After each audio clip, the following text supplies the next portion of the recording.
तो हमारा क्वेश्चन था importance of India in contemporary world politics, ऐसा ही है या वर्ल्ड ग्लोबल पर्सपेक्टिव। ठीक है, क्वेश्चन कह रहे हैं ग्लोबल पर्सपेक्टिव, यही क्वेश्चन है हमारा। इसका मतलब है कि हमारे कीवर्ड क्या क्या इंपॉर्टेंस है। पहले कह दिया importance of India, importance of India, ध्यान से देखिएगा प्लीज प्लीज, अभी लिखिए मत। ऑनलाइन स्टूडेंट ध्यान से अभी मेरे को सुनिएगा, कैसे क्वेश्चन को हम रिस्ट्रिक्ट करेंगे। मान ले हम बच्चा सिर्फ इंपॉर्टेंस ऑफ इंडिया पढ़ता तो चालू हो जाता है ancient history, medieval history, modern history, ये सब बात करता। ठीक है, लेकिन क्या हमको इन सब की बात करनी है? क्यों करनी है? क्या तो हम चेक करेंगे आगे क्या लिखा है। तो आगे लिख दिया इन कंटेम्पररी ग्लोबल, तो कह रहा है इंपॉर्टेंस ऑफ इंडिया बताओ, भारत की दृष्टि से नहीं, भारत के अंदर नहीं, किसके कॉन्टेक्स्ट में? तो कह रहा है ग्लोबल पर्सपेक्टिव में, और वो भी क्या? कंटेम्पररी, मतलब अभी के समय का, रीसेंट समझ का मतलब है कि ये पिछले 10 से 20 ईयर्स, ये इधर की बात कर रहा है, रीसेंट टाइम की बात कर रहा है, ये आज की बात कर रहा है, ये अभी आजकल की बात कर रहा है। आजकल का मतलब जब हम ग्लोबल पर्सपेक्टिव में बात करते हैं तो 1 डिकेड 2 डिकेड तक जाते हैं, तो ये आज की बात कर रहा है। इसका मतलब हमको एंशिएंट हिस्ट्री से कुछ नहीं लेना है, मिडिवल हिस्ट्री से कुछ नहीं लेना है, हमको मॉडर्न हिस्ट्री भी हमारा 1600 से स्टार्ट होता है या उसके आसपास से स्टार्ट होता है। हम तो अभी कहाँ हैं? 2025 में। इसका मतलब है कि हम ज़्यादा से ज़्यादा 2000 या उसके आसपास से या भी रिसेंट टाइम की बातों को करें, या तो एकदम 5 साल 7 साल या 1-2 साल की भी बात करें तो कोई दिक्कत नहीं, मतलब रिसेंट की। तो इसका मतलब कि ये जो हम एंशिएंट हिस्ट्री का सोच रहे थे, मिडिवल हिस्ट्री का सोच रहे थे, इसको क्या कर दो? कट कर दो, क्योंकि क्वेश्चन मेरा उसकी बात ही नहीं कर रहा है। क्वेश्चन मेरा, हाँ हमको बैकग्राउंड देना है, तो ये पूरा एंशिएंट और मिडिवल को क्या करूंगा मैं? एक पैराग्राफ में निपटा दूंगा। हमको बताना है भारत, आप ये बताना मान ले चाहते हैं कि भारत आज से महान नहीं है, भारत आज से इंपॉर्टेंट नहीं है, ये एंशिएंट टाइम से है। उसके लिए आप क्या कर सकते हैं? एक पैराग्राफ को बॉडी में यूज कर सकते हैं कि ये हिस्टोरिकली भी बहुत महान रहा है, लेकिन भाई साहब उसी को 5-6 पैराग्राफ मत ले जाइए, क्योंकि क्वेश्चन वो है नहीं। क्लियर है क्वेश्चन को कैसे हम लोग को छांटना होता है, कहां लेके जाना होता है? क्योंकि यदि आप बात नहीं समझेंगे तो आप आंसर लिख देंगे इंपॉर्टेंस ऑफ इंडिया, खत्म, उसमें एंशिएंट ये वो फलाना मिडिवल ये सब में ही फंस के रह जाएंगे। क्लियर है यहां तक? तो आइए हम लोग कनेक्ट करते हैं importance of India in contemporary global perspective. तो कह रहा है ग्लोबल पर्सपेक्टिव में भारत का इंपॉर्टेंस, ठीक है, और भी किस समय में? आज, रीसेंट टाइम में। तो आइए एक एक करके, हमने ऑलरेडी पता है कि हमको क्या समझा देना है। इस क्वेश्चन का डिमांड, इस क्वेश्चन की अंडरस्टैंडिंग मुझे हो गई है, ये क्वेश्चन क्या कह रहा है, व्हाट इज, मुझे बस इतना समझा देना है, मुझे ट्रेलर दिखा देना है। तो मैंने कहा था कि आप क्या क्या यूज कर सकते हैं, तो हमने कहा था आप यहां पे डिफिनेशन यूज कर सकते थे, आप क्या यूज कर सकते थे, तो कीवर्ड को क्या कर सकते थे? कनेक्ट, इसको अब इसको हम क्या कर रहे हैं? कनेक्ट कर रहे हैं। या आप और क्या कर सकते थे? एग्जाम्पल को, या इन तीनों की मदद से ये बस समझा दो एग्जामिनर को। एग्जामिनर बस हमसे इतना ही पूछा, बेटा हमको तुम क्वेश्चन समझा दो कि तुम्हारी अंडरस्टैंडिंग क्या है। क्लियर है? तो आइए हम लोग इसको समझते हैं। तो कह रहा है importance of India in contemporary global perspective. तो देखिए कंटेम्पररी ग्लोबल, तो इसका मतलब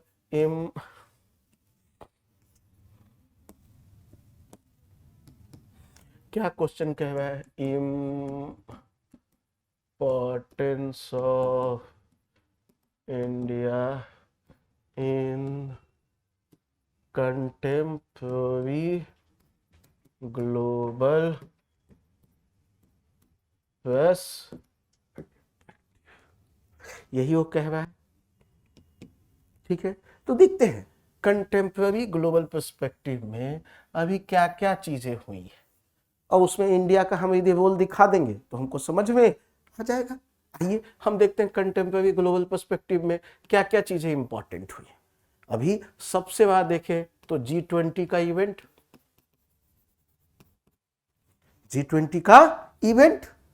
अब G20 का इवेंट आगे बढ़ते हैं, देखते हैं कह रहा है कंटेम्पररी ग्लोबल पर्सपेक्टिव में सबसे बड़ा इंपॉर्टेंट इवेंट G20 का हर साल देखा जाता है। फिर देखा जाता है कि गरीबों का, गरीब देशों का वॉइस या ग्लोबल साउथ का वॉइस यूनाइटेड नेशन में कौन उठा रहा है, क्लाइमेट चेंज में कौन उठा रहा है, कौन डेवलप नेशन के सामने खड़ा हो पा रहा है। ठीक है, फिर कह रहा है और हम देखते जाए क्या क्या इवेंट हो रहे हैं। तो यूनाइटेड नेशन एक बहुत बड़ा ऑर्गेनाइजेशन है, उसके डिस्कशन में, डिबेट में भारत या उसके पीस कीपिंग फोर्स में भारत का क्या रोल रहा है। हम ओवरऑल हम जब देख रहे हैं दुनिया भर की क्या चल रही है युद्ध, तो उसमें डिप्लोमेसी में भारत कैसा कर रहा है, तो यही इंपॉर्टेंट इवेंट चल रहा है। फिर क्या कह रहे हैं, हर जगह वॉर चल रहा है, तो वॉर को एंड करने में क्या भूमिका निभाई जा रही है। फिर हम देखें कि इस पूरे दुनिया में वॉर चल रहा है, तो कंटेम्पररी ग्लोबल पर्सपेक्टिव में कौन सा टॉपिक सबसे इंपॉर्टेंट हो गया, इकोनॉमिक्स। बाप बड़ा ना भैया, सबसे बड़ा रुपया। यदि इकोनॉमिकली दो लोग जुड़े हुए हैं तो वहां उस एंगल से भी हम देखें दुनिया में। ठीक है, तो हमने क्या किया, कुछ इवेंट्स को दुनिया भर से चुना ग्लोबल पर्सपेक्टिव से, और इसी को हमने क्या किया, हमने किसका रोल दिखा दिया, इंडिया ने क्या किया है। इंडिया ने कुछ किया होगा तो उसका क्या पता चल जाएगा हमको, इंपॉर्टेंस क्या किया। तो ग्लोबल G20 का हमने क्या किया, 2023 में हम क्या थे, होस्ट थे, जहां मतलब पूरे भारत में, मतलब पूरी दुनिया से सबसे इंपॉर्टेंट लीडर भारत में आए। एक बहुत बड़ी बात थी, दुनिया ने देखा भारत का दम। फिर हम देखें ग्लोबल वॉइस में, तो हमने देखा G20 में भारत ने किसको इंक्लूड किया, अफ्रीकन यूनियन को। और क्या किया, तो देखो अफ्रीकन और क्या करता है, तो क्लाइमेट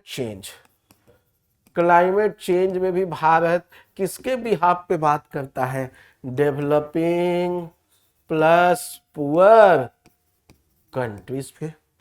फिर कहता है यूनाइटेड नेशन, तो देखिए भाई सबसे ज्यादा पीस कीपिंग फोर्स में, पीस कीपिंग मिशन में भारत सबसे ज्यादा क्या करता है, अपने आर्म्ड फोर्सेस को देता है, तो इंपॉर्टेंस ऑफ इंडिया है।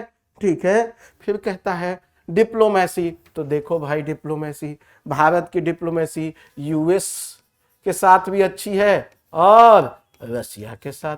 अभी रसिया के गए, अभी फिर से हम ट्रेड डील किसके साथ साइन करने जा रहे हैं, यूएस के साथ। फिर देखिए भारत का संबंध इजराइल से, ईरान से भी अच्छा है और सऊदी अरेबिया से भी अच्छा है, दोनों कट्टर दुश्मन है।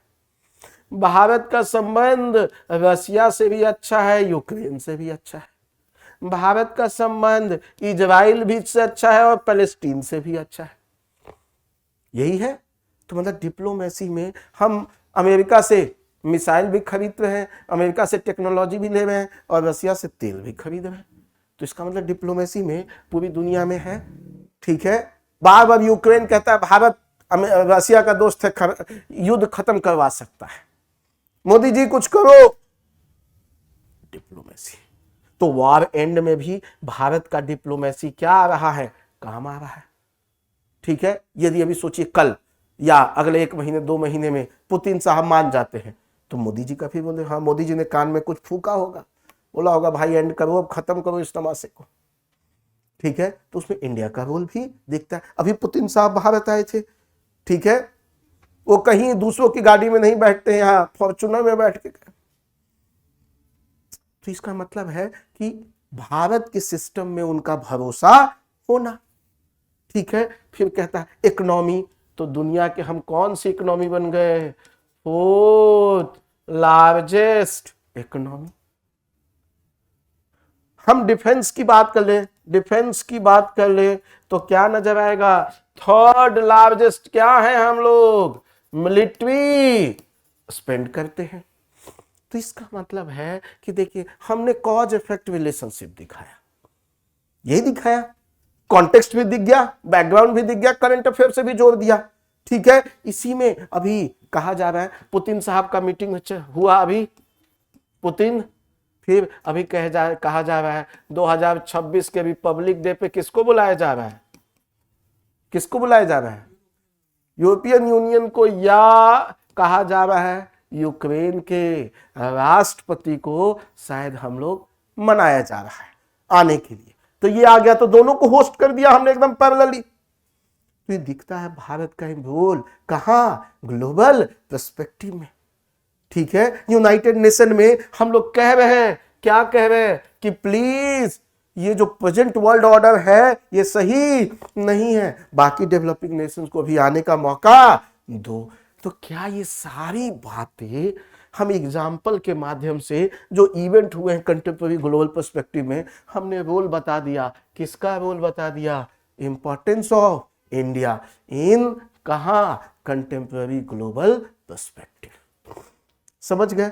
क्या हम इससे 2 पैराग्राफ लिख सकते हैं, I1 प्लस I2 लिख सकते हैं क्या?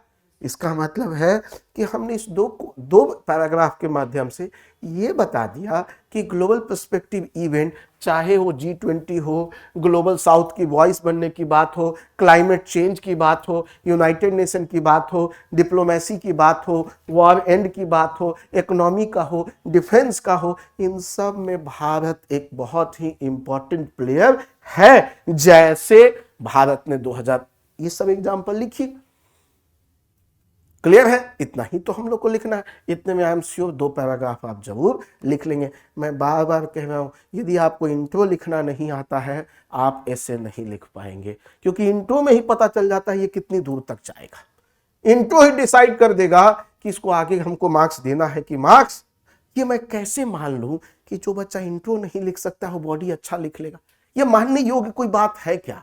नहीं। जो पहला लाइन सही नहीं बोल सकता है, हम कैसे मान लें कि 20वां लाइन सही बोलेगा? क्लियर है? तो इसीलिए इंट्रो में हमेशा क्वेश्चन के अनुसार उसके मीनिंग को समझाइए। डन है? डन है?